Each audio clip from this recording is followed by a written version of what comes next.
Ciao amici telespettatori, siamo sempre nella rubrica dei cuori solitari e questa sera vi voglio presentare a Salvo. Salvo. Salvo, c'hai di età quanto? 20. 20 anni, sei di Palermo? Sì. E cerca la sua anima gemella. Allora Salvo, dimmi, come dovrebbe essere questa tua ragazza ideale? Ma deve essere troppo, non lo so, pulita. Pulita? Sistemata. Così. In che senso pulita? Cioè la vuoi Una donna seria. seria? Perché oggigiorno non conviene fare queste cose.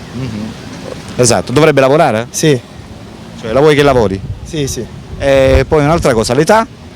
L'età un 20, l'età giusta. Dai 20 in su. Sì.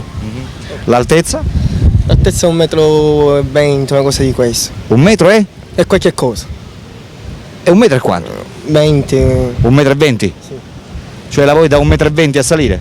Sì, alta. O è l'età mia, giusta. Da 1,20 m hai detto? Sì. Va bene, contento tu. Ok, quindi da 1,20 m a salire. Come età abbiamo detto dai 20 anni in su. Dimmi Salvo, quali sono i tuoi hobby? Cosa fai nella vita? Niente, lavoro e casa e basta. Queste sono tutte le cose che faccio io. Poi esco ai sabato. Che lavoro fai? Meccanico. Meccanico d'auto? Sì. Auto, scavatori, camion, tutte queste cose. Complimenti. Sei di Palermo, originario? Sì. Ok. A quando ammonta la tua vecchia storia d'amore? Ma sai, non lo so. Non ti ricordi? No. Va bene, dimmi Salvo, che cos'è che ti colpisce in una donna? A prima vista, appena tu incontri una ragazza, giusto? Che cos'è che ti colpisce? Che cos'è che vai guardando proprio fermo? La verità. Il viso. Solo il viso? Di come parla, di come si presenta, tutte queste cose. L'aspetto fisico non ti interessa? L'aspetto pure fisico. Secondo te conta di più l'aspetto fisico o il viso? A primo impatto. No, tutte cose contano. Tutte cose. Nel mio parere, poi non lo so. Quindi prima ti deve piacere fisicamente, dopodiché il carattere. Certo. Va bene. Bene amici, abbiamo conosciuto Salvo.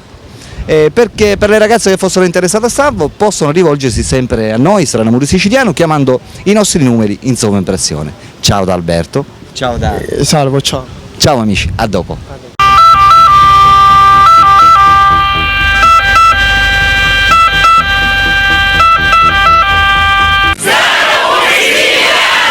Oh yeah.